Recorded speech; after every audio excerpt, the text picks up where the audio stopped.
নমস্কার বন্ধুরা, শুভ বিবাহের আজকের পর্বের রিভিউ নিয়ে আমি পৌঁছে গেছি তোমাদের সামনে। বাংলা সিরিয়াল সমাচারে তোমাদের সবাইকে স্বাগত জানিয়ে আজকের পর্বের রিভিউ আমি শুরু করছি। শুরুতে দেখা যাচ্ছে বিয়ের অনুষ্ঠান নিয়ে বেশ মাতামাতি করছে, বেশ রমরমা পরিবেশ করে রেখেছে সুধা। বলছে যে খাবারের দিকটা কিন্তু ভালো মতো দেখে নিও, অভিজিৎকে বলছে, কারণ ইমন ম্যাডামের কিন্তু কন্টিনেন্টাল খাবার খুব পছন্দের, তাই কন্টিনেন্টাল আর বাঙালিয়ানার স্বাদের যাতে কোনো রকম সমস্যা না হয়, সব যেন একদম ঠিকঠাক থাকে, ঠিক আছে? বিজিৎ আর সমুদ্র তো খুব রেগে যাচ্ছে। বিজিৎ বলছে কিচ্ছু ঠিক নেই। বিজিৎ বলছে তুই কি নর্মাল, তুই ঠিক আছিস? তোর বরের বিয়ে দিচ্ছিস তুই? তরিতা বলছে একটু বোঝাও বিজিৎ, আমাদের তো কারোর কথা শুনছে না। তরিতা বলছে সত্যি আমরা তো কিছুই বুঝতে পারছি না। সমুদ্র বলছে আমরা এটা কিছুতেই মানতে পারছি না। সুধা শুধু একটাই কথা বলছে, আজকে আলতা উৎসব হবে ব্যাস। সমুদ্র বলছে তোমার কি মন বলে কিছু নেই, তুমি কেন করছো এসব? সুধা বলছে এখন এসব দেখতে নেই, শুধু ঠিক ভুল দেখতে আছে, আমি যা করছি একদম ঠিক করছি। সুধা বলছে তো ইমন ম্যাডাম আসছে, মানে ওপর থেকে ইমনের মা ইমনকে সাজিয়ে গুছিয়ে নিয়ে আসছে। সুধা তো তখন কাজে ব্যস্ত হয়ে যায় যে আলতা উৎসব হবে, চলো চলো ঠিক করে সবাই সবার কাজ দেখে নাও। বিজিৎ বলছে মাথাটা খারাপ হয়ে গেছে, একদম অদ্ভুত আচরণ করছে। আর এদিকে ইমনের মা বলছে দেখছো তো সুধা কেমন সুন্দর করে তোমার সমস্ত কিছু অনুষ্ঠানের সাজানোটা সাজিয়েছে, দেখো তোমার স্বপ্ন কিন্তু এবার পূরণ হচ্ছে। এদিকে সুধা বলছে কি অনুষ্ঠান বাড়ি কোনো মিউজিক নেই কেন? এদিকে তেজের মা মেজমায়েরও দেখে অবাক, তাদেরও মনটা প্রচণ্ড খারাপ। মেজমা বলছে এসব কি করছে সুধা? হ্যাঁ দিদিভাই, আমি তো কিছু বুঝতেই পারছি না। কি অদ্ভুত মেয়ে না সুধা, এরকম কখনো দেখিনি। স্বেচ্ছায় সব কিছু ছেড়ে দিচ্ছে কেন গো? তেজের মা বলছে আমার আর ভালো লাগছে না এসব রে, আমি আর এসব নিয়ে কথা বলতেই চাইছি না। এদিকে তো তেজের বাবা বলছে এ কি নাচ গান হবে না বিয়ে বাড়ি? তখন তেজের মা বলছে এ কি আপনি কি করছেন এসব? বলে কেন আমার ছেলের বিয়ে, নাচ গান হবে না? বলে আপনি কি সবটা ভুলে গেছেন, কি করছেন আপনি? তেজের মা বলছে আপনি আবার করছেন? তেজের বাবা বলছে আমি আবার করছি কারণ আমার ছেলের তো আবার বিয়ে হচ্ছে তাই।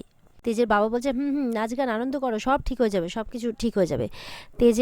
তখন তেজের বাবাকে সামলাতে ওদিকে সুধা আসে, বলে হ্যাঁ মা আপনারা কিছু চিন্তা করবেন না, সব ঠিক হয়ে যাবে। এই বলে নাচ গান করতে বলছে সবাইকে।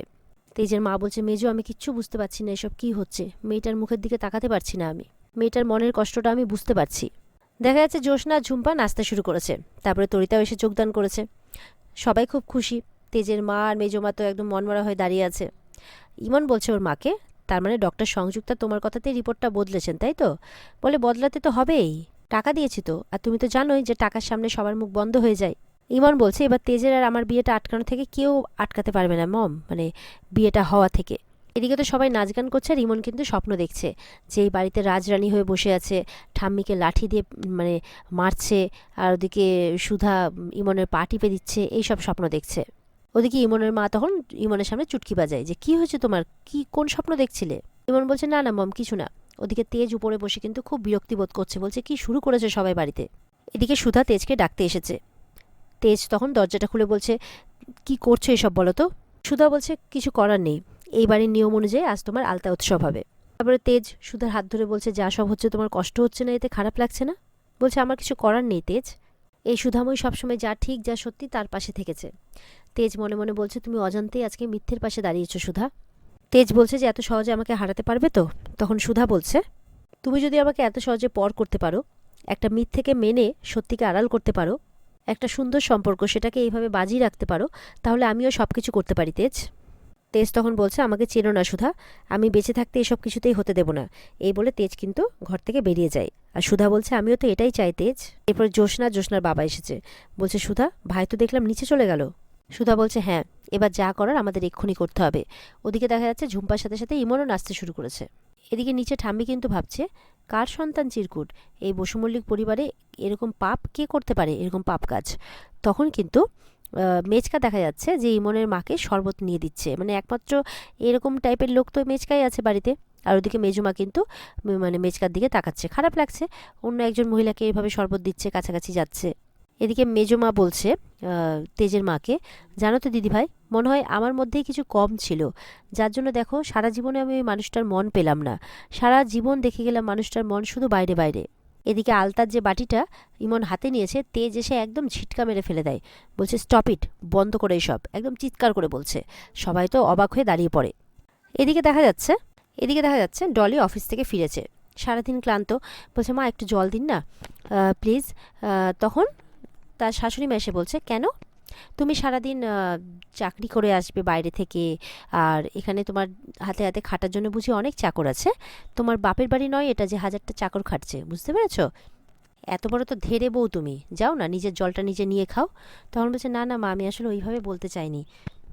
তারপরে যখন জলটা ভরতে যাচ্ছে তখন আবার অদিতি বলছে, জলটা তো ভরতে যাচ্ছই, তারপরে কিন্তু তুমি একটু রুটি তরকারিটা বানিয়ে নিও। হ্যাঁ, বিচ্ছু তো তোমাকে রুটি বানানো শিখিয়েই দিয়েছে, তাই না? তারপরে যখন ডলি যাচ্ছে বিচ্ছু আসছে, বলছে বিচ্ছু আমি তো এক্ষুনি এলাম, আমাকে এরপর রান্নাটা করতে হবে, তো চলো না আমরা দুজন মিলে রুটিটা বানাই। তখন বলছে তুমি আমাকে একটু হেল্প করে দেবে প্লিজ। বিচ্ছু বলছে কেন, তুমি কি ভেবেছো তুমি বাইরে গিয়ে চাকরি করবে আর আমি এখানে বাড়ির কাজ করব? বলছে না না, আমি আসলে ওইভাবে তোমাকে বলতে চাইনি, আসলে তো আমরা একসাথে সময়টা কাটাই না, কাটিয়ে উঠতে পারি না, তাই ভাবছিলাম একসঙ্গে একটু থাকলে। তখন বলছে কে বলেছে তোমাকে বাইরে গিয়ে কাজ করতে? আমি বলেছিলাম? আমি কি মাথা দিব্যি দিয়েছিলাম? চিৎকার করে বলছে। ডলি বলছে না না, আমি তো সেভাবে বলতে চাইনি। বলে চুপ, একদম চুপ। তুমি চাও যে এরপরে বাইরের লোক বলুক যে আমি বউয়ের টাকায় বসে খাই, তাই তো? এবার কিন্তু ওই ছেলেটি আসে, অঙ্কুশ, বলছে যে তাতে কি হয়েছে, বর বউয়ের টাকায় খেতে পারবে না, এটা আবার কোন বইয়ে লেখা আছে? আর এতে কার কি যায় আসে? অঙ্কুশকে দেখে সবাই অবাক হয়। বিচ্ছু বলছে আপনি? বলছে আসলে আমাকে অফিস থেকে অনেকগুলো ডিনার কুপন দিয়েছিল, তো আমার তো কেউ নেই, তো আমি তাই আপনাদের সবার জন্য রাতের ডিনারটা নিয়ে এসেছি। ডলিও সারাদিন খাটাখাটনি করে এসছে, রাতের খাবার কাউকে বানাতে হবে না, আমরা সবাই একসঙ্গে ডিনার করব, আসুন। তখন এটা শুনে তো একদম অদিতি আর জেঠিমার লোভ ধরছে না। জেঠিমা বলছে তোমার এত খেয়াল বিয়ের আগে আমাদের জন্যে, এসেই কিন্তু আগে খাবারের ব্যাগটা নিয়ে নেয়।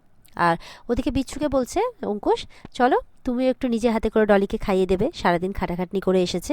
তখন এটা কিন্তু জেঠিমার মোটেও ভালো লাগে না। বলছে এই বিচ্ছু শোন, একটু আয় আমার সাথে, সাইডে নিয়ে যায়। বলছে শোন, এখন তো অঙ্কুশের বিয়ে হবে ঝিনুকের সাথে, তাই যতদিন বিয়েটা না হচ্ছে ততদিন যা বলছে শুনে নে চুপচাপ, বুঝতে পেরেছিস? তখন কিন্তু ওই ঠাম্মি আর সুধার মাও আসে সেখানে। বিচ্ছু আবার মায়ের কথায় হাসতে হাসতে চলেও আসে, অঙ্কুশের কথায় রাজি হয়। এরপরে ঝিনুক চলে আসে, ঝিনুক দেখে তো অবাক হয়, আবার আপনি এখানে এসেছেন? দেখছে সবার জন্য ডিনার নিয়ে এসেছে। সুধার মা, সুধার ঠাম্মি সবাইকে নিয়ে এনে টেবিলে বসাচ্ছে। এবার ঝিনুক আর কি করবে, বিরক্তি বোধ করতে থাকে, শুধু আর কিছুই করতে পারে না। এদিকে তেজের বাবা কিন্তু বলছে যে ঠিক 10 বছর আগে 3 মাস বয়সের সেই চিরকুটকে, ছোট্ট 3 মাস বয়সের চিরকুটকে নিয়ে আসে তেজ। তখন বলেছিল যে কুড়িয়ে এনেছে।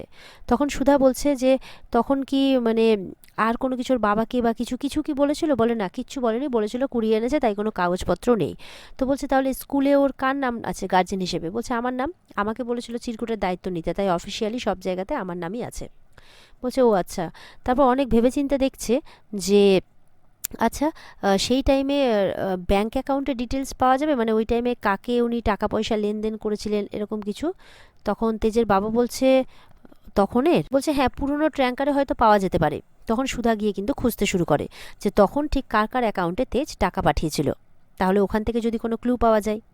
সুধার শ্বশুরমশাই চলে যান ট্যাঙ্কারে খুঁজতে, আর সুধা কিন্তু তেজের ল্যাপটপ দেখতে পায়, দৌড়ে গিয়ে সেই ল্যাপটপে সার্চ করছে। জ্যোৎস্না বলছে এখান থেকে কিছু পেতে পারি বলো? বলে হ্যাঁ, কিছু একটা, কোনো মেল মেসেজ বা কোনো ছবি কিছু তো একটা পাবো। আর এদিকে নিচে ইমন বলছে তুমি তুমি আমার আলতার বাটিটা ফেলে দিলে। তেজ তো বিশাল রেগে যায়, বলছে যে তুমি এটা মোটেও ঠিক করছো না ইমন, যেটা করছো। শুনে রাখো, এখানে কোনো আলতা উৎসব হবে না। সবাইকে চিৎকার করে বলে দিচ্ছে কোনো আলতা উৎসব হবে না বলে, যত সাজগোজ আছে সব ছিঁড়ে ছিঁড়ে ফেলে দিচ্ছে, ফুল টুল সব। ইমন বলছে সব কি করছো তুমি? বলে একদম চুপ করে থাকো আর বেরিয়ে যাও এখান থেকে। বলে কি আমি বেরিয়ে যাব? আমি কিন্তু তোমার বাচ্চার মা। বলছে একদম চুপ করে থাকো, না আমার কোনো বেবি আছে, না ও তোমার ছেলে বা তুমি ওর মা, যাও বেরিয়ে যাও এখান থেকে। এবার তেজের কথা শুনে কিন্তু বাড়ির সবাই অবাক হয়, সবার মুখে হাসি আসে, ঠাম্মির মুখেও। ঠাম্মি মনে মনে বলছে এবার সত্যি কথাটা তোমার মুখ থেকে বেরিয়ে গেল তো। আমি জানি তুমি এরকম কোনো কাজ করতে পারো না, কিন্তু তুমি কাকে আড়াল করছো এমনটা ভাবছে ঠাম্মি মনে মনে। ইমনের মা বলছে কি বলছো তুমি তেজ? বলে একদম চুপ করে থাকুন আর বেরিয়ে যান মেয়েকে নিয়ে এখান থেকে। এদিকে ইমন বলছে চুপ করে তখন তেজকে যে ভুলে যেও না কিন্তু, আমি নাহলে সত্যিটা বলে দেবো কিন্তু, পারমিতার সত্যিটা, বুঝতে পেরেছো? ওদিকে ইমনের মা বলছে শোনো, এখন কিন্তু রিপোর্টেও প্রমাণিত, যদি বেশি কিছু করো না তাহলে কিন্তু আমি পুলিশ কেস করতে বাধ্য হব। পারমিতার কথাটা শুনে তো তেজ কি করবে কিচ্ছু বুঝতে পারছে না, চুপ করে আছে। আর বলছে ইমন যে কাল কিন্তু বিয়েটা হবে, কেউ রুখতে পারবে না। তখন চিরকুট চলে আসে চিৎকার করতে করতে, আর ইমনকে ধাক্কা দিয়ে দেয় যে সরো এখান থেকে সরো, আমার বৌদিদির জায়গা নেবে তুমি, এত বড় সাহস তোমার? চিরকুট বলছে। ইমন বলছে যে আমি তোমার মা চিরকুট? চিরকুট বলছে তোমাকে না আমি পিটিয়ে বাড়ি থেকে বের করে দেবো, দাঁড়াও আমি আমার ব্যাট নিয়ে আসছি, বলে ব্যাট আনতে চলে যায়। ইমনের মা বলছে ও তোমার মম হয়? ইমন বলছে তখন যে আমি বলেছিলাম না ও ছোট হলে কি হবে, ও বাড়া ধামাকা। আর ওদিকে কিন্তু সুধা ল্যাপটপের মধ্যে কিছু প্রমাণ পেয়ে যায় যে তেজ মানে চিরকুটের সব ছোটবেলাকার ছবি পারমিতাকে সেন্ড করেছে। তাই ভাবছে পারমিতাকে কেন সেন্ড করেছে, পারমিতার সাথে চিরকুটের কানেকশনটা কি? তখন জ্যোৎস্না বলছে পারমিতাটাকে? বলে যে ঠাম্মির অফিসে, মানে আমাদের অফিসে যিনি কাজ করতেন ঠাম্মির অ্যাসিস্ট্যান্ট হয়ে তিনি। ইমন বলছে, ও তোমার মম, এতদিন পর তোমাকে দেখেছে বলে এটা আমার মম, একে না মেরে মেরে আমি মমই বানিয়ে দেবো, দাঁড়াও তোমাকে দেখাচ্ছি মজা। এই নিয়ে ব্যাট নিয়ে দৌড়েছে একদম ইমনের পেছনে। এরপরে মেচকা বলছে, এত বড় সাহস তোমার, তুমি আদরে আদরে বাদর হয়ে গেছো, দাঁড়াও তোমাকে আমি দেখাচ্ছি মজা, যাও সরি চাও। বলে না চাইবো না। এত বড় সাহস তো, সরি চাইবি না, দাঁড়া। এই বলে এক চর মারতে যাচ্ছে কি মেচকা এসে, মানে মেচকা, তখন তেজ এসে হাতটা ধরে নেয় মেচকার। চিরকুটের গায়ে হাত তোলার ভুলটা কিন্তু করো না। মেচকা থেমে যায়, চিরকুটকে আদর করতে থাকে তেজ।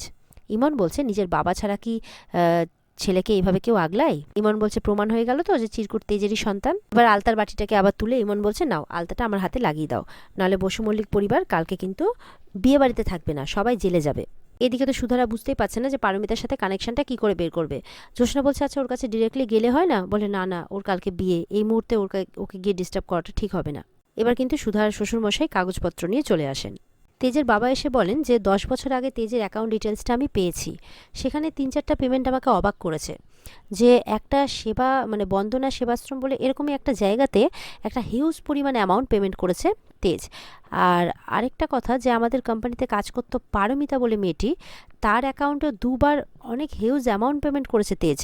এটা শুনে কিন্তু ওই সুধা আর জ্যোৎস্না একদম অবাক হয়ে যায়, একে অপরের দিকে তাকাতে থাকে। আর এখানে আজকের পর্ব শেষ হয়ে যায়। তো বন্ধুরা, এই ছিল আজকের পর্বের রিভিউ। ভালো লেগে থাকলে কিন্তু পর্বকে লাইক কমেন্ট করে জানাতে ভুলবে না। আর আমাদের সাথে জুড়তে আর আপডেটগুলো সময় মতো পেতে আমাদের চ্যানেলকে সাবস্ক্রাইব করতেও কেউ ভুলবে না। আর অবশ্যই বন্ধুরা, যদি পর্বের বিস্তারিত তোমরা দেখতে চাও তাহলে কিন্তু তোমাদেরকে স্টার জলসার পর্দাতেই চোখ রাখতে হবে। তাহলে দেখা হচ্ছে তোমাদের সাথে আগামীকালকে। সবাই ভালো থাকবে, টাটা।